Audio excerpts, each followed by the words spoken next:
Shalom, shalom, que abuelos bendigan el nombre de Yahshua. Hoy nos toca estudiar Shmuel 31. En Shmuel 31 vemos la muerte del rey Saúl, del Melech Saúl. Saúl lamentablemente se apartó de Yahweh todo este tiempo. Él debió haber seguido las órdenes de Yahweh y a los caminos que él le puso y Yahweh lo hubiera prosperado, no solo a él, sino también al pueblo.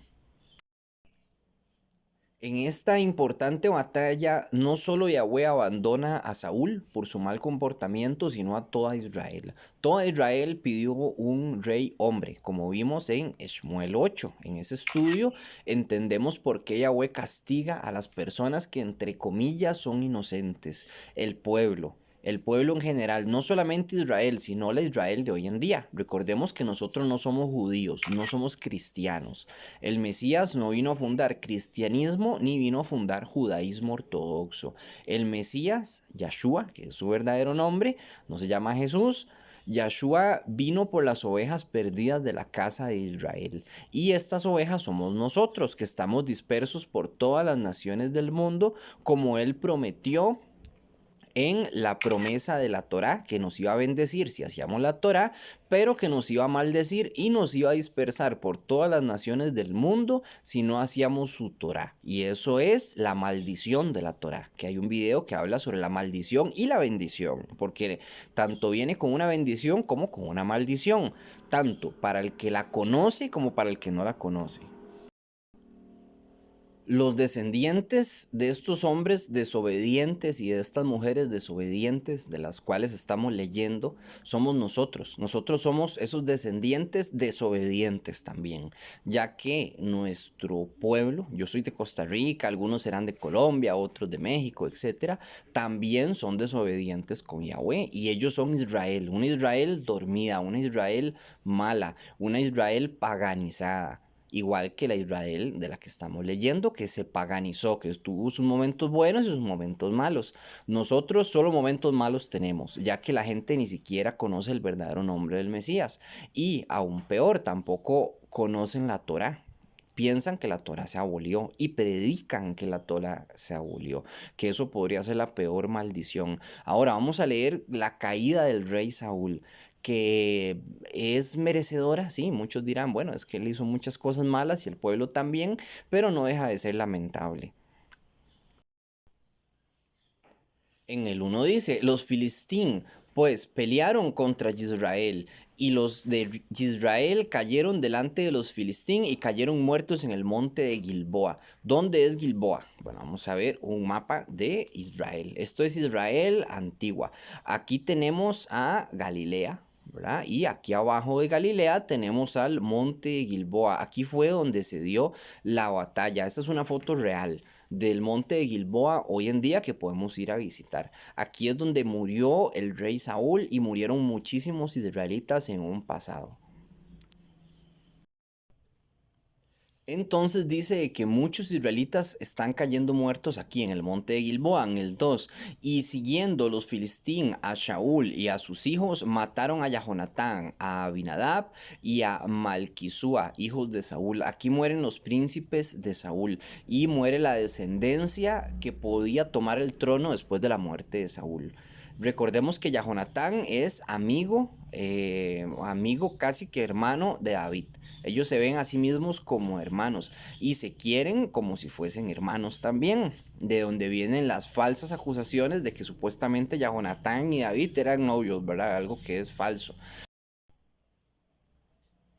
En el 3 dice, y arreció la batalla contra Saúl, y le alcanzaron los flecheros, y tuvo gran temor de ellos. Saúl está teniendo miedo de los flecheros. Aquí dice, le alcanzaron los flecheros, no necesariamente es que le hayan dado una flecha, o sea, que le hayan clavado una flecha, sino que el tiro de los arqueros se está acercando cada vez más a ellos, y ellos deben de sentirse acorralados. Puede significar o que recibió un flechazo o que las flechas están cayendo cerca, están cayendo cada vez más cerca.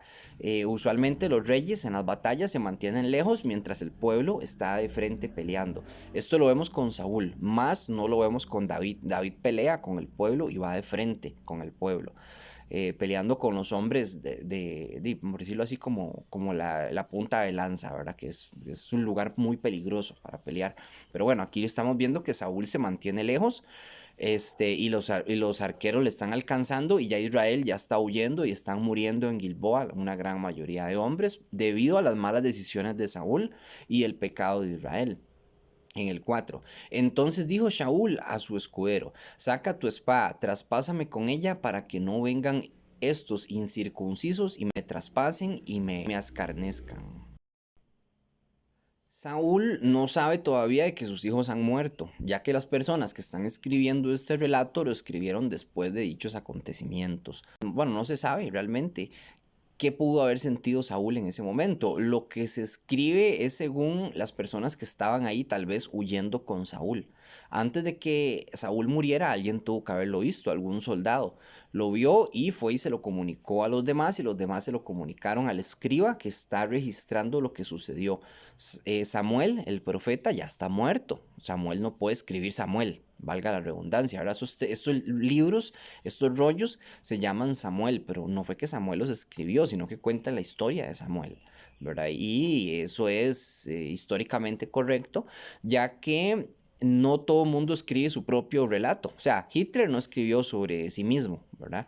No escribió su relato, ni Attila el Huno, ni Genghis Khan, ni etcétera. O sea, las personas, al pasar el tiempo, se escribe, alguien más escribe lo que aconteció. Obviamente todo esto está inspirado por Yahweh, o sea, tiene un simbolismo, todos estos textos, y quien los escribió ni cuenta se dio de que estaba siendo utilizado por Yahweh, simplemente lo registró tal cual, probablemente el Sanedrín de aquel entonces. Ok, continuemos leyendo. Entonces dice Saúl que al escudero que lo mate, para que así no vengan los filisteos y se burlen de él, ¿verdad? Lo maten o lo torturen y se burlen de él. Continúa diciendo: mas su escudero no quería, porque tenía gran temor. Entonces tomó Shaul su propia espada y se echó sobre ella. Aquí Shaul se suicidó, se puso la espada probablemente en el estómago o en el pecho y se lanzó al suelo. Eso causa que el peso del cuerpo haga que la espada entre en el cuerpo y pues lo mate, ¿verdad? Se suicidó, en pocas palabras. En el 5 dice: y viendo su escudero a Shaul muerto, él también se echó sobre su espada y murió con él. Ambos murieron, tanto el escudero como Saúl y los hijos de Saúl, lamentablemente. Y también, bueno, así tenía que ser, ¿verdad? Porque así lo quiso Yahweh. En el 6. Así murió Shaul en aquel día, juntamente con sus 3 hijos y su escudero, y todos sus varones. Y los de Israel, que eran del otro lado del valle y del otro lado del Jardín, viendo que Israel había huido y que Shaul y sus hijos habían muerto, dejaron las ciudades y huyeron. Y los filistín vinieron y habitaron en ellas. Sucedió al siguiente día que, viniendo los filistín a despojar a los muertos, hallaron a Saúl y a sus 3 hijos caídos en el monte de Gilboa. Aquí están encontrando los filisteos los cuerpos de los hijos de Saúl y a Saúl, por supuesto, ¿verdad? Que está muerto. Ya cuando vinieron a recoger los despojos, la etimología de Gilboa, del nombre de Gilboa, significa manantial o fuente hirviente o burbujeante. Esto me dice a mí que probablemente antes habían géiseres o habían aguas termales. Tal vez con el tiempo desaparecieron, se agotaron o no sé. No sé si hoy en día habrán tan siquiera. Yo creo que no. Pero si se llama Gilboa es por algo, ¿verdad? O sea, el nombre de la montaña tiene un propósito. Y hablamos un poquito sobre Gilboa, podemos leer, dice que es un cordón montañoso de unos 13 kilómetros de largo que va desde Jezreel primero hacia el sureste y luego hacia el sur. Su nombre ahora es Gedel Fukiah. Tiene de 5 a 8 kilómetros de ancho y el punto más alto está un poco más allá de 500 metros. Bueno, y ahí podemos seguir leyendo y saber un poco más sobre la montaña, porque su contorno y lo que es hoy en día puede decirnos mucho también de la batalla, ¿verdad? ¿Por qué estudiamos la etimología de las palabras en el Tanakh? En este caso, Gilboa, porque nos puede arrojar datos de interés, nos puede decir cómo es el lugar y también nos puede dar algún dato en el sentido espiritual. O sea, puede tener, ¿cómo se puede decir? Carácter simbólico. Y ese simbolismo nos puede llevar a entender algo, nunca se sabe. En este caso, yo no he llegado a encontrar nada, pero puede que tal vez ustedes sí. Por eso me gusta darle la etimología y también ver la región y cómo es que se comportaron ellos, para dónde se fueron, y por qué motivo. Todo eso importa. Bueno, en el 9 dice, y le cortaron la cabeza y le despojaron de las armas. Esto es a Saúl. Le encontraron el cadáver de Saúl, le quitaron las armas, que es un símbolo, y le cortaron la cabeza también. Dice, y enviaron mensajeros por toda Ares de los Filistín, por toda la tierra de los filisteos, para que se llevaran las buenas nuevas al templo de sus ídolos y al pueblo. O sea, todo el mundo estaba muy alegre entre los filisteos porque habían derrotado a Israel, habían matado a Saúl, le habían cortado la cabeza lamentablemente. Así como le había cortado la cabeza a David, a Goliat anteriormente en una batalla, lamentablemente también le hicieron lo mismo a Saúl. Dice en el 10, y pusieron sus armas en el templo de Astarot y colgaron su cuerpo en el muro de Bet-San. Ok, Astarot, como hemos hablado ya antes, sabemos que es una diosa babilónica, viene desde Babilonia, desde Beltis, la esposa de Nimrod. Para el que no conoce la historia, bueno, ya la hemos hablado, no la voy a tocar ahorita. Más tarde Beltis pasa a ser llamada Astarot, que es una diosa, y Astarte también.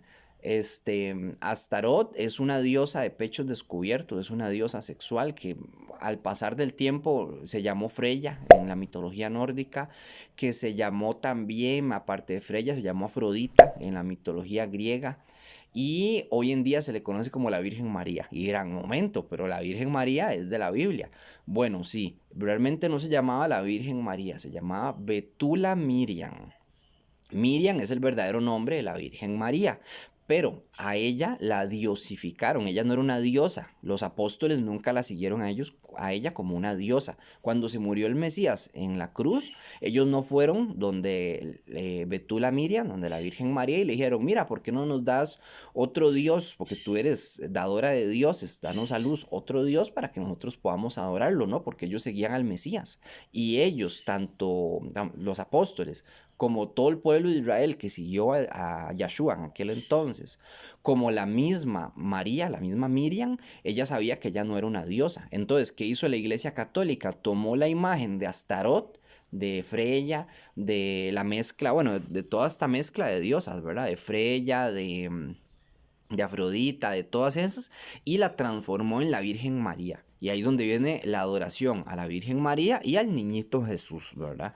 Que nada que ver, nadie nunca adoró al niñito Jesús, ¿verdad? En época bíblica siguieron al rabino Yahshua, porque era un rabino y porque hablaba de Torah y era otra forma, pero la Iglesia Católica lo transformó en un bebé Dios. Lo mismo que se ve con otros dioses como decir Cupido y demás, ¿verdad? Que son como dioses bebés y la gente, bueno, los adora, son dioses sexuales usualmente. Entonces va siendo algo muy similar. Entonces, ¿qué fue lo que pasó aquí? Tomaron al cuerpo de Saúl, decapitado, y lo guindaron en el muro de Bet-Sam. ¿Dónde está Bet-Sam? Vamos a buscarlo. Esto está aquí, a la izquierda. Está como pasando por el río Jordán. Que el río Jordán es un río, bueno, muy importante y se menciona muchas veces en la Biblia. Está en ese lado. Ahora continuemos leyendo. En el 11 dice, mas oyendo los de Jedes de Galat esto que los filistín hicieron a Saúl, todos los hombres valientes se levantaron y anduvieron toda aquella noche y quitaron el cuerpo de Saúl y los cuerpos de sus hijos del muro de Bet-San y viniendo a Hades los enterraron allí. Ok, esta gente valiente que es de la zona, para ver. Dice que los de Hades de Galaad.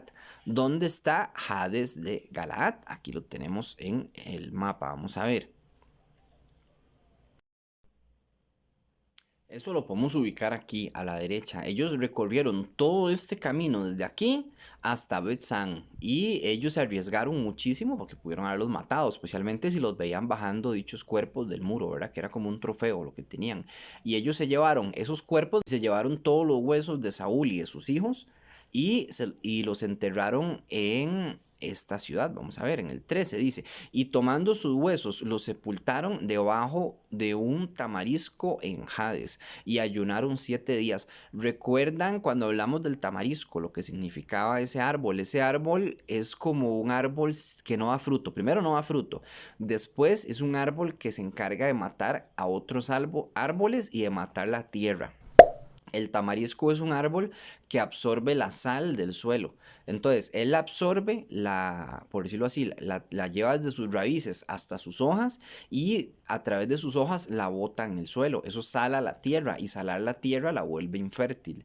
Un tamarisco mata, por decirlo así, a árboles fértiles que pueden dar fruto, mata el césped que esté debajo de él, no siempre, pero bueno, es probable, convierte el lugar como un pequeño desierto, llamémosle, y también es un árbol solitario, porque solo él puede crecer en un ambiente salubre como ese. Ya habíamos hablado del tamarisco, de que Saúl está debajo de un tamarisco con su lanza antes de ir a perseguir a David, en una de esas tantas veces que él lo persiguió. Y tiene un simbolismo también, ¿verdad? Entonces, ahí fue donde los enterraron a ellos, a sus hijos y a Saúl, lamentablemente. Ahí termina el texto. Que Yahweh los bendiga en el nombre de Yeshua. Shalom, Urahot, paz y bendiciones.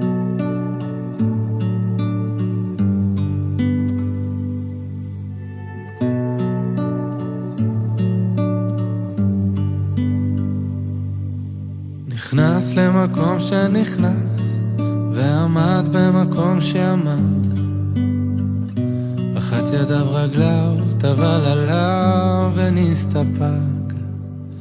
בא ממקום שהוא בא והלך למקום שהלך,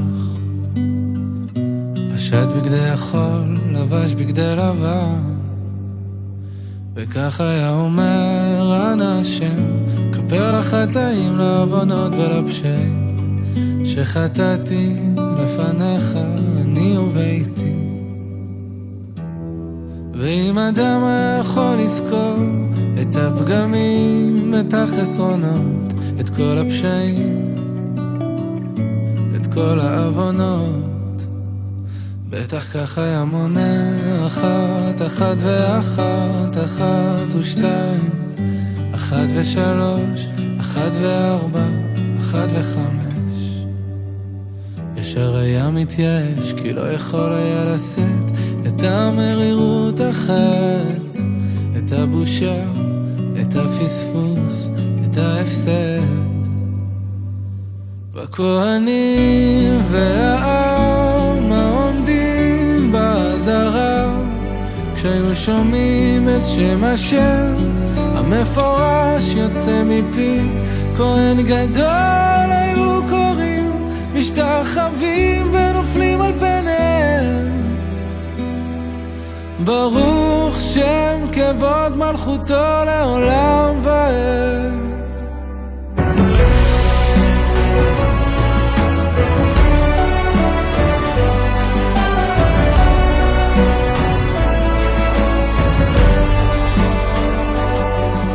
פסע למקום שפסע, פניו לקודש אחוריו להיכל, ללא רבב היו שווים פיו ומעשיו. בא ממקום שהוא בא והלך למקום שהלך, פשט בגדי לבן, לבש בגדי זהב, וכך היה אומר אנא השם, כפר לחטאים, לעוונות ולפשעים שחטאתי לפניך אני וביתי. ואם אדם היה יכול לזכור את החסדים, את הטובות, את כל הרחמים, את כל הישועות, בטח כך היה מונה אחת, אחת ואחת, אחת ושתיים, אחת מאלף, אלפי אלפים ורוב ריבי רבבות, ניסים נפלאות שעשית עמנו ימים ולילות. והכהנים והעם העומדים בעזרה, כשהיו שומעים את שם השם מפורש יוצא מפי כהן גדול היו קוראים משתחווים ונופלים על פניהם ברוך שם כבוד מלכותו לעולם ועד